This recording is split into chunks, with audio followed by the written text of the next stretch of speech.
Here are your detailed instructions. I see you're nodding, so I guess we're good to go.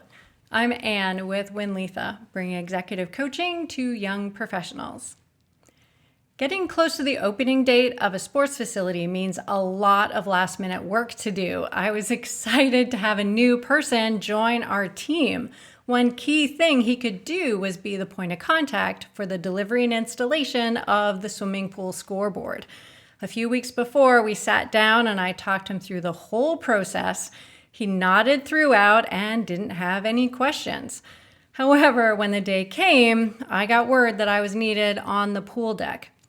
My new staffer was keen to be helpful, but he not only didn't recall some details, it seemed like he was hearing me say things for the first time.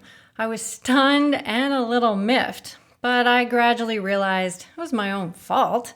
I had assumed that his nodding meant that he understood, but it could have just been a reflex.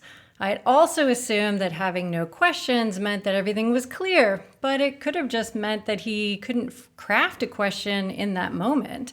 Overall, I had assumed that one conversation was all we needed. The installer was patient and easy to work with. By the end of the day, it looked amazing. The grade I gave myself about delegating was far less than amazing. Why had I remotely thought that we could have one conversation when we can all receive instruction and a moment later have forgotten it all because we're distracted or hungry or tired? How many times have you reread a recipe while you were cooking? It's that moment on the pool deck surrounded by electronics and two faces eager for guidance that reminds me of the need for repetition and checking in. So here's an exercise to help you strengthen your delegation muscle. Today, identify a responsibility that you are delegating to someone else. Then review the method you're going to use for that initial transfer. Every day this week, use a different method to repeat a key point or context. Maybe it's sending an email, having a conversation, sharing an article, asking questions, telling a story.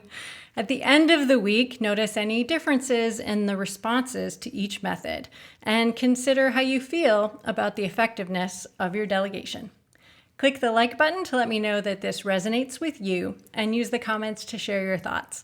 I'll see you next week with another strength training exercise for your leadership muscles.